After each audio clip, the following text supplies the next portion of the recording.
Assalamualaikum warahmatullahi wabarakatuh. Waalaikumsalam warahmatullahi wabarakatuh. Selamat pagi Bu Tia. Selamat pagi Bu Sally. Bagaimana kabarnya hari ini? Alhamdulillah baik. Bagaimana? Saya juga baik. Begini Bu Tia, jadi pada hari Kamis 14 November saya akan melaksanakan observasi di kelas panjenengan. Kira-kira pada hari Kamis panjenengan waktunya mata pelajaran apa Bu? Pada saat itu saya waktunya mata pelajaran IPAS. Oh IPAS. Untuk materinya tentang apa Bu Tia? Tentang metamorfosis sempurna dan metamorfosis tidak sempurna. Oh iya, tentang metamorfosis sempurna dan juga tidak sempurna. Untuk tujuan pembelajarannya kira-kira apa Bu? Untuk tujuan pembelajarannya adalah siswa dapat mendeskripsikan tahapan siklus hidup pada hewan, metamorfosis sempurna dan tidak sempurna, serta siswa dapat membandingkan siklus hidup pada metamorfosis sempurna dan metamorfosis tidak sempurna. Tidak sempurna, iya Ibu. Terus kira-kira untuk mencapai tujuan pembelajaran itu panjenengan menggunakan media atau model ataukah metode Bu? Saya menggunakan metode berdiferensiasi dan juga dengan media teknologi. Iya, media teknologi ya Bu ya. Karena pada zaman sekarang memang kita harus menerapkan teknologi dalam pembelajaran agar anak-anak menyenangkan bagi anak-anak ya Bu ya. Betul sekali. Iya. Untuk metode dan media itu apakah sebelumnya Bu Tia sudah pernah menerapkannya Bu di kelas? Saya sudah sering menerapkan metode tersebut dan juga dengan media teknologi di kelas dengan pembelajaran sehari-hari. Oh gitu. Terus kira-kira anak-anak suka nggih Bu ya? Suka, anak-anak antusias karena saya dapat memenuhi kebutuhan belajar mereka. Iya. Untuk pertanyaan terakhir Bu Tia, kira-kira setelah pembelajaran ini nanti apa yang Ibu harapkan dari anak-anak Bu? Anak-anak dapat memahami materi metamorfosis pada hewan. Mereka dapat membandingkan siklus hidup hewan yang mengalami metamorfosis sempurna dan mengalami metamorfosis tidak sempurna. Sempurna, iya. Saya juga berharap seperti itu Bu. Semoga pada hari Kamis nanti pembelajaran berlangsung lancar dan apa yang panjenengan ingin capai dari tujuan pembelajaran tersebut bisa tercapai. Amin. Amin. Terima kasih Bu Tia Sama-sama, untuk waktunya. Bu Sally. Selalu semangat, ya tetap semangat. Iya, semangat. Ya, Sukses terima kasih. selalu. Wassalamualaikum warahmatullahi wabarakatuh. Waalaikumsalam warahmatullahi wabarakatuh. Jadi tadi yang metamorfosis sempurna ada perubahan yang signifikan, tetapi untuk metamorfosis tidak sempurna dia tidak ada perubahan dari kecil sampai dewasa. Dan metamorfosis tidak sempurna melalui ada 3 tahapan. Yang pertama adalah telur, yang kedua nimfa, yang ketiga imago. Nah, perbedaannya di sini anak-anak hebat. Ada telur yang pertama, yang kedua adalah nimfa. Nimfa ini adalah hewan muda yang mirip dengan hewan dewasa. Dan juga setelah itu dia ke tahap imago, hewan dewasa, tahap akhir pada metamorfosis. Nimfa ini tidak dilalui oleh hewan yang memiliki metamorfosis sempurna. Contohnya apa? Ada yang tahu nggak? Belalang, kecoa, jangkrik. Iya. Dengan metamorfosis, kita tadi sudah belajar metamorfosis. Apa yang kita pelajari hari ini? Ada yang tahu nggak? Kita bisa mengetahui tentang apa? Metamorfosis sempurna dan metamorfosis tidak sempurna. Oh, ternyata ada perbedaan ya. Dengan kita belajar metamorfosis, kita bisa melihat perubahan yang menakjubkan dalam siklus hidup hewan yang penting untuk pertumbuhan dan perkembangan mereka. Jadi sudah bisa ya membedakan mana hewan yang mengalami metamorfosis sempurna dan hewan yang mengalami metamorfosis tidak sempurna. Sekarang Bu Tia ada tugas untuk kalian. Kita membuat diorama siklus hidup kupu-kupu. Butia panggil untuk ketua kelompok 1. Ketua kelompok 1. Ketua kelompok 2. Ketua kelompok 3. Ketua kelompok 4. Ketua kelompok 7. Silakan kalian memotong pada garis yang sudah ada. Setelah itu baru kita potong hewannya. Nah, ada yang memotong hewan, ada yang memotong tempat untuk siklus hidupnya. Bisa kita mulai? Yuk, silakan. Ini dipotong. Sudah ada yang berhasil untuk memotong tempat siklusnya? Sudah? Oke. Ya, enggak. Yang dipotong yang ininya. Dipotong sesuai garis ya. Jika sudah berbentuk seperti ini, jangan lupa kamu lipat sesuai dengan apa ini? Garisnya, sesuai dengan garisnya. Ada garis titik-titiknya kan? Itu dibuat untuk melipat. Yang gambar warna putih ini digunakan untuk menempel. Jadi seperti ini ya. Ini dikasih lem. Begini ya anak-anak. Untuk yang tulisan keterangan, kamu gunting jangan yang di bagian garis putus-putusnya ya nak. Digunting di garis luarnya sesuai dengan bentuknya. Kamu susun sesuai dengan siklus hidup kupu-kupu. Sudah? Selesai? Selesai. Oke. Bisa maju ke depan untuk presentasi? Oke, yuk silakan maju. Kita lihat presentasi dari teman kalian. Diperkenalkan dulu kelompok berapa? Agak maju. Kenalkan, saya kelompok 4. Oke. Akan mempresentasikan tentang apa? Metamorfosis pada kupu-kupu. Oke. Setelah telur lalu menetas menjadi apa? Ulat. Oke, lalu menjadi kepompong. Setelah itu iya, dari telur lalu ke larva atau ulat, lalu menjadi kepompong. Setelah itu kupu-kupu. Ada berapa tahap? Ada 4 tahap. Berarti metamorfosis kupu-kupu adalah metamorfosis sempurna. Tepuk tangan. Terima kasih Zaidan, Zikrul, Mareta, dan Vera. Baiklah anak-anak, hari ini Butia bagikan kertas untuk kamu tulis apa yang kamu pelajari hari ini dan perasaan kamu ketika mengikuti pelajaran hari ini. Tulis ya, kelompok berapa? Apa yang kalian pelajari hari ini dan apa perasaan kalian ketika mengikuti pelajaran. Jika sudah selesai, tempelkan kertas tadi di papan yang ada di sini. Baiklah, bagaimana perasaan kalian hari ini? Senang? Senang. Belajar apa hari ini? Metamorfosis. Metamorfosis tadi ada metamorfosis bagaimana? Raza, metamorfosis ada 2, yaitu metamorfosis Sempurna dan tidak sempurna. sempurna dan tidak sempurna. Benar? Benar. Oke. Contoh metamorfosis sempurna. Nyamuk. Oke. Lalu ada apa lagi? Katak, lalu lebah.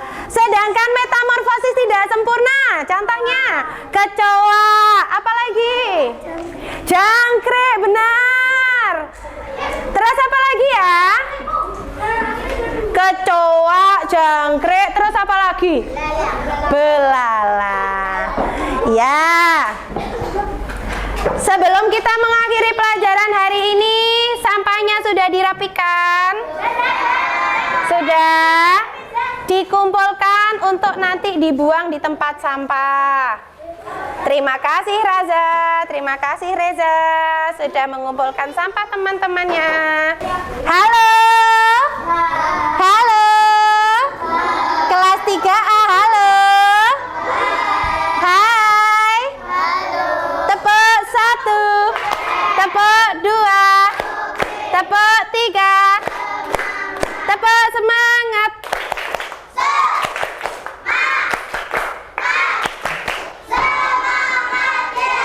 Oke, hari ini untuk materi IPAS kali ini sudah selesai. Untuk pembahasan selanjutnya kita akan mengerjakan tugas di pertemuan yang akan datang. Sebelum Butia akhiri, jangan lupa untuk sampah nanti dibuang di tempatnya. Dan kita harus menjaga kebersihan. Untuk diorama bisa ditaruh di situ. Tangan ke atas menggapai bintang, tangan ke samping burung yang terbang, tangan ke depan ikan berenang, duduk yang rapi siap berdoa. Putar, tangan diputar. Lung, tangan digulung. Ular melingkar di pagar. Atas, bawah, siap berdoa. Satu jari kanan, satu jari kiri, ku gabung menjadi dua, ku buat dua jari kanan, dua jari kiri, ku gabung menjadi ku buat cekrek. Tiga jari kanan, tiga jari kiri, ku gabung menjadi enam, ku buat tinggi. Empat jari kanan, empat jari kiri, ku gabung menjadi delapan, ku buat lima jari kanan, lima jari kiri, ku gabung menjadi 10, siap berdoa. Baiklah, terima kasih banyak untuk anak-anak hari ini. Semoga apa yang kita dapatkan pelajaran hari ini akan bermanfaat dan menjadi keberkahan untuk kita semua. Akhir kalam, sebelum Butia akhiri, wassalamualaikum warahmatullahi wabarakatuh.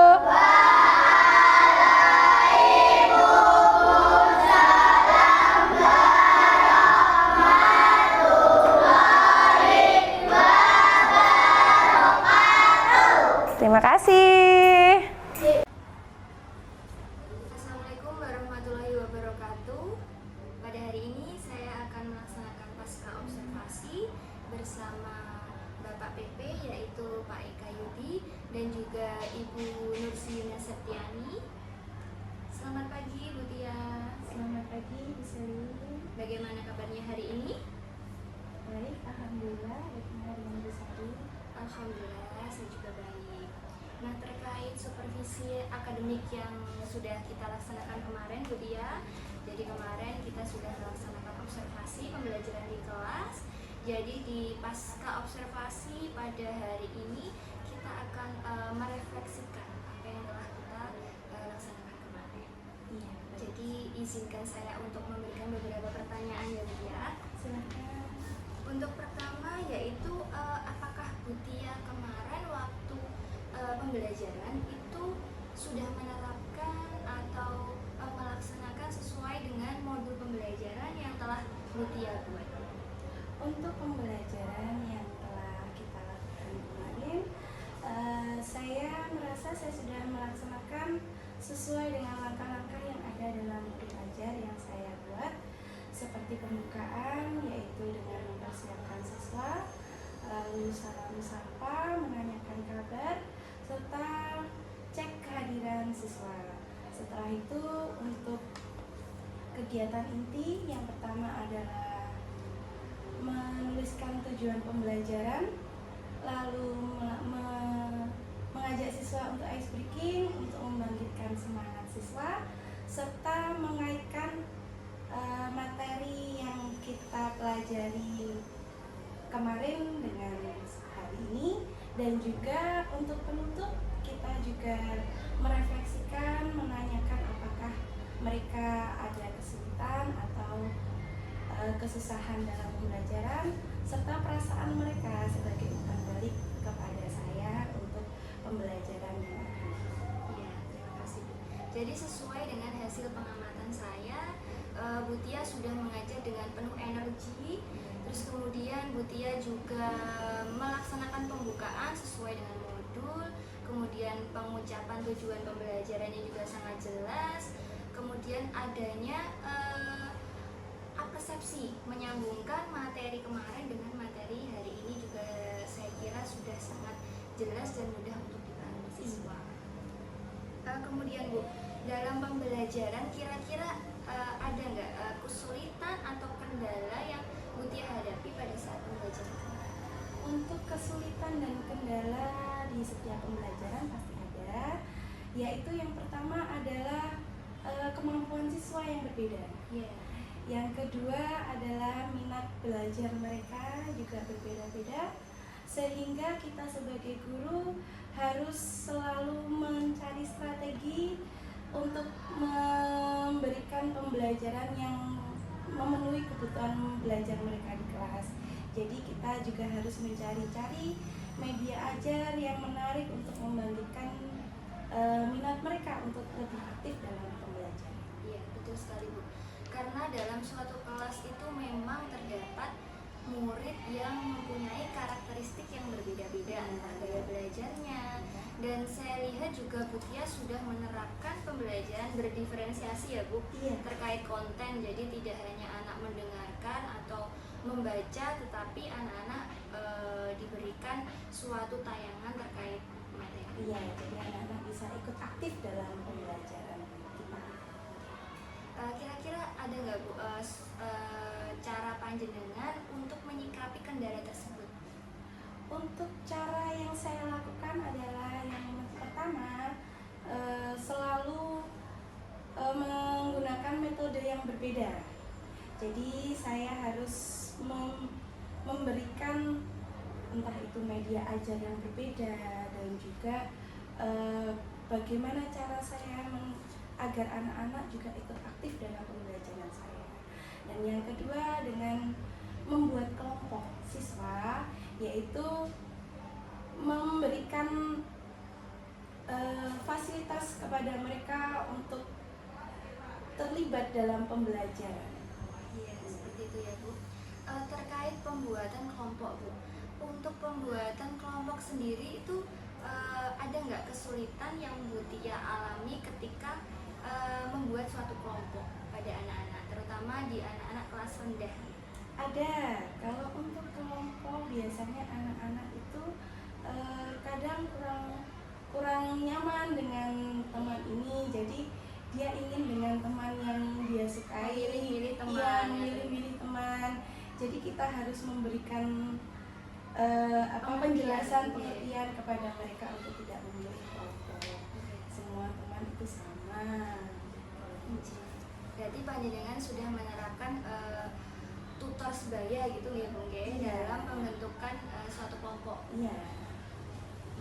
Terus kemudian Bu, kira-kira tanggung jawab apa yang akan Bu Tia laksanakan ke depannya dalam pembelajaran Ibu? Untuk tanggung jawab ke depan saya adalah yang pertama, saya akan selalu belajar untuk memberikan pengalaman belajar yang menyenangkan kepada siswa, bagaimana meningkatkan mereka untuk ikut aktif dalam pembelajaran, karena untuk mengajak siswa kelas rendah terutama untuk ikut pembelajaran kadang dia merasa bosan atau teralihkan dengan kegiatan lainnya begitu. Lalu yang kedua, dengan memberikan media-media ajar yang sesuai dengan kebutuhan mereka, dan agar mereka juga tidak bosan dalam pembelajaran, yaitu juga dengan memberikan contoh-contoh yang konkret. Tidak hanya pembelajaran di dalam kelas, pastinya kita juga mengajak siswa untuk belajar dengan apa namanya, Melihat melihat lingkungan sekitar yang ada di sekolah. Dari hasil pengamatan saya kemarin, Bu Tia juga sudah sangat menguasai kelas, terutama ketika anak-anak sudah merasa bosan atau anak-anak kadang sudah mulai bergemuruh ya Bu ya, panjenengan sudah langsung membuat espriki. Iya. Dan kegiatan panjenengan juga langsung secara konkret, yaitu anak-anak diajak untuk membuat diorama ya Bu kemarin. Diorama tentang siklus metamorfosis Iya. sempurna dan tidak sempurna. Benar sekali. Iya, Bu. Terus kemudian refleksi ya Bu ya untuk kegiatannya, yaitu yang pertama bagaimana perasaan Bu Tia ketika melaksanakan supervisi akademik ini? Perasaan saya untuk supervisi akademik kali ini, saya merasa senang karena saya bisa sharing keadaan saya ketika pembelajaran di kelas, sehingga saya bisa mengetahui apakah saya kekurangan saya untuk mengajar di dalam kelas, dan juga berbagi pengalaman kepada panjenengan juga. Juga kita juga saling melengkapi, berbagi ilmu, dan agar untuk kedepannya kita bisa memperbaiki pembelajaran. Iya. Terus kemudian Bu, apa kira-kira gambarannya ke depan itu Bu Tia ingin pembelajaran itu yang seperti apa? Untuk gambaran pembelajaran yang saya inginkan, anak-anak dapat memahami pembelajaran yang ada di kelas, yaitu dengan metode-metode yang disesuaikan dengan kebutuhan anak-anak di kelas, dengan media pembelajaran, dan juga tentu saja yang sekarang adalah media dengan penggunaan berbasis IT yang mungkin sekarang ini sangat penting dan juga menarik bagi siswa di zaman sekarang. Untuk pertanyaan terakhir dari saya nih Bu, setelah supervisi akademik ini kira-kira apa yang Bu Tia simpulkan atau mungkin Bu Tia dapatkan dari kegiatan kita ini? Untuk supervisi akademik kali ini yang saya dapatkan adalah saya, seperti yang saya beritahukan tadi Bu Sally, saya dapat berbagi ilmu, saya dapat mengetahui kekurangan saya di mana, sehingga saya dapat membenahi diri untuk pembelajaran yang akan datang agar saya menjadi lebih baik. Terima kasih Bu Tia, semoga kita bisa sama-sama belajar untuk membuat suatu pembelajaran yang lebih baik lagi setiap hari.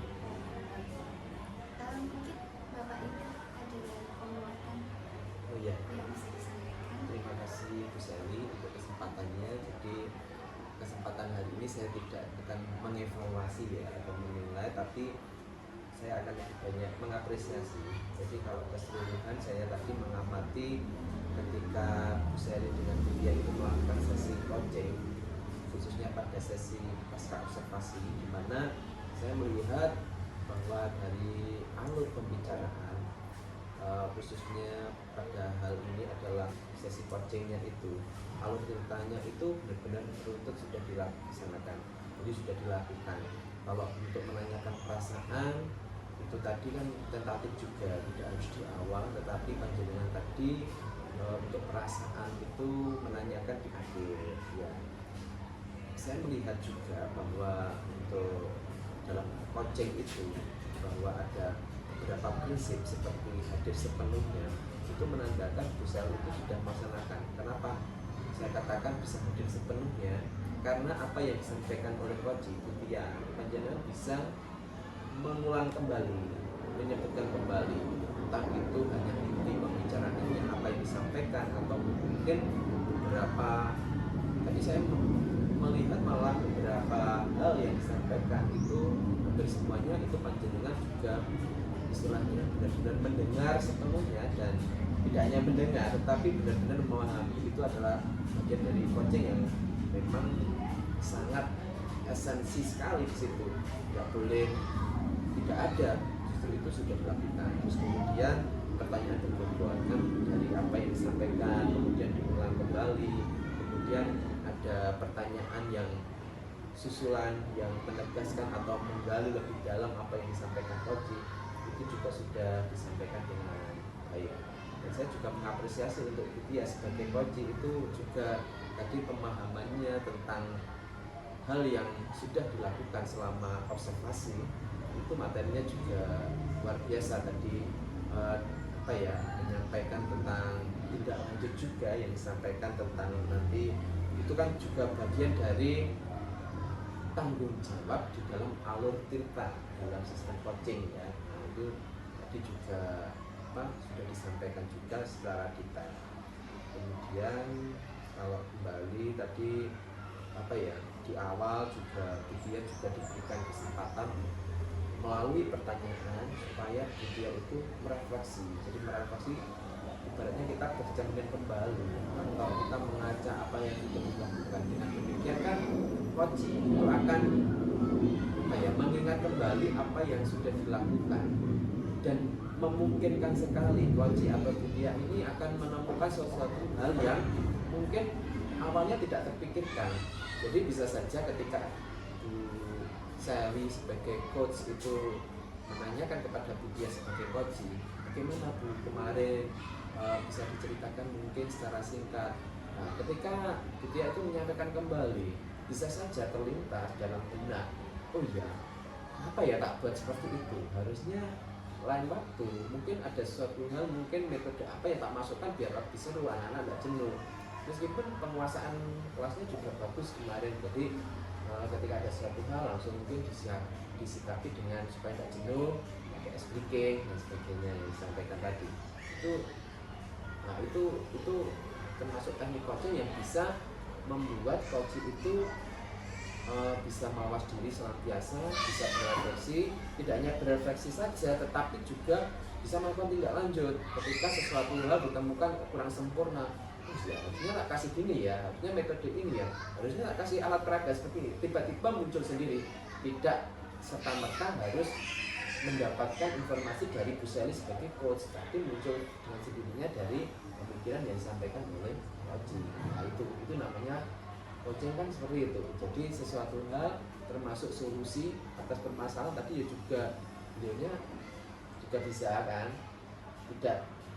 tidak disampaikan dari Bu Sally tetapi muncul dari Bu Dia sendiri.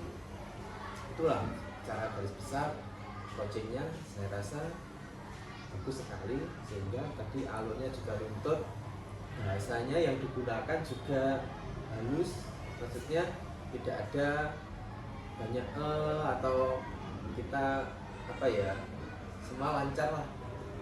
Itu apresiasi dari saya.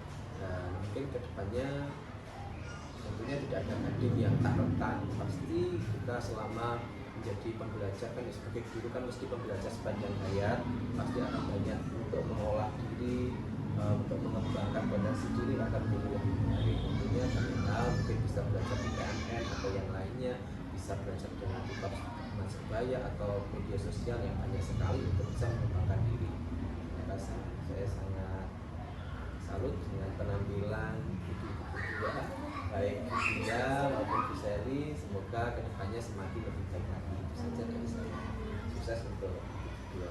Terima kasih Pak Eka, dan saya juga ucapkan terima kasih Bu Dia sebagai coach kita hari ini. Jadi sekian kegiatan pasca observasi dari saya. Wassalamualaikum warahmatullahi wabarakatuh. Waalaikumsalam warahmatullahi wabarakatuh.